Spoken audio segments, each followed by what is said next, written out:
শতরূপার কাজ শেষ করে অফিস থেকে বেরোতে আজ বড্ড দেরি হয়েছে। অফিস থেকে বাস রাস্তার হাঁটা পথ 30 মিনিট, তার ওপর 9টা বেজে গেলে বাস পেতে হিমশিম খেতে হয়। অবশেষে 9টা বেজে 45-এর বাসে উঠল সে। নিজের হাত ঘড়ির দিকে চোখ রাখতে ভাবল আজকেও বড্ড দেরি হয়ে গেল।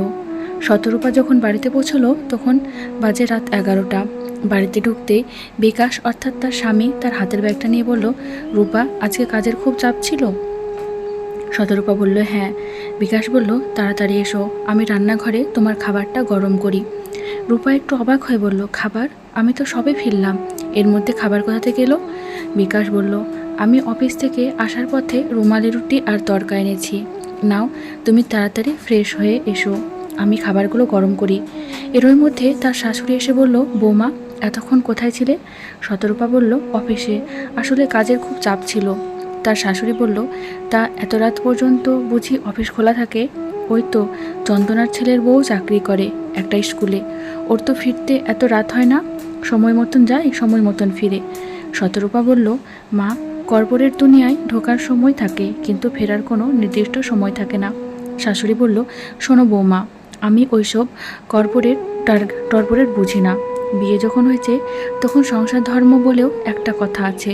তুমি ওইদিকে টোটো করবে আর আমি এখানে সব কিছু করবো, এটা তো হতে পারে না। বিকাশ বলল, মা, কিন্তু রূপা তো বাড়ি ফিরে।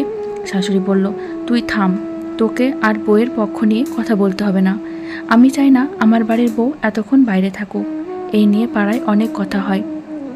শতরূপা বলল, মা, আমাদের সেই কথায় পাত্তা দিয়ে কাজ কি? তার শাশুড়ি বিরক্তির সুরে বলল, তুমি বাড়িতে থাকো না, থাকি আমি আর তোমার শ্বশুর, সমস্ত কথাগুলো আমাদের ওই সহ্য করতে হয়। আমাদের বয়স হয়েছে, আমরা চাই না এই বয়সে এসে আমাদের বাড়ির অপমান হোক। শতরূপা বলল, বাড়ির মেয়ে বউরা বেশি রাত পর্যন্ত থাকলে তাতে বাড়ির অপমান হয়? হাজারো প্রশ্ন করে মানুষ। শাশুড়ি এক প্রকার ঝাঁচিয়ে উঠে বলল, তা করবে না? বাইরে অতক্ষণ থাকো কেন? আমি কি জানি না? সব ওই সংসারের কাজ ফাঁকি দেওয়ার জন্য। বাড়িতে থাকলে তো কাজ করতে হবে। বিকাশ অনেকক্ষণ ধরে কথাগুলো শুনছিল। অবশেষে সে আর থাকতে না পেরে বলল, মা, আমারও তো অনেক সময় বাড়ি ফিরতে অনেক রাত হয়।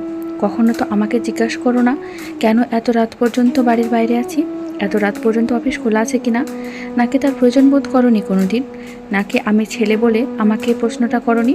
কোনটা? শাশুড়ি বলল, দেখ বাবু, বাড়ির বউ রাত পর্যন্ত বাড়ির বাইরে থাকলে 5 জন লোক 5 রকমের কথা বলে। আর তাছাড়া বাড়ির বউ বাড়ির বাইরে এত রাত পর্যন্ত বাইরে থাকলে বাড়ির সম্মান থাকে না। আর এইগুলোই বা কি? তুই ওকে খাবার গরম করে দিচ্ছিস, ও কি করে নিতে পারবে না? বিকাশ বলল, মা, বাড়ির বউ বলে তো সে বন্দি খাঁচার পাখি নয়, ওর নিজস্ব স্বাধীনতা আছে। কেন সব সময় বাড়ির বউয়ের জন্য একটা ধরা বাঁধা নির্দিষ্টই সময় রাখতে হবে?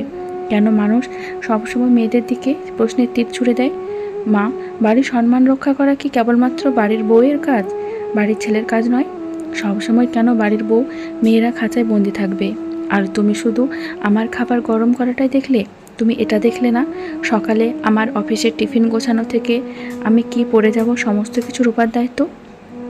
সে কোনটা খায় না, কোনটায় কার খারাপ হবে, সমস্ত কিছু এই মেয়েটা দেখে। মা, অফিস থেকে ছুটতে আসে এটা ভেবে যে ও সময় মতন না পৌঁছালে হয়তো বয়স্ক মানুষটা রান্নাঘরে ঢুকে রুটি করবে। কখনো মনে হয় না যে বৌমাকে নিজের মেয়ের মতো যত্ন করি? আজকে আমার বোন থাকলে তার সাথেও কি তুমি এমনটাই করতে? মা, মা, লোকে তো লোকের মতন বলবে, কিন্তু সেটাকে এড়িয়ে গিয়ে নিজের মতন বেঁচে থাকাটাই হলো জীবনের আসল জয়, জীবনের সবথেকে বড় সফলতা। লোকের কথায় কান না দিয়ে নিজের স্বাধীনতাকে নষ্ট না করে এগিয়ে যাওয়া।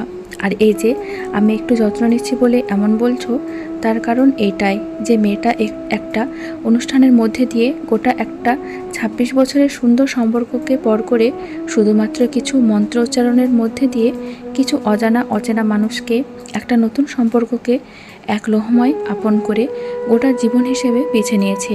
সেই মানুষটার এত বড় ত্যাগের কাছে এটু কিছুই নয়, কি বলো? শতরূপার দু চোখে ছলছল করে উঠল। তার শাশুড়ি তখনও নিশ্চুপ।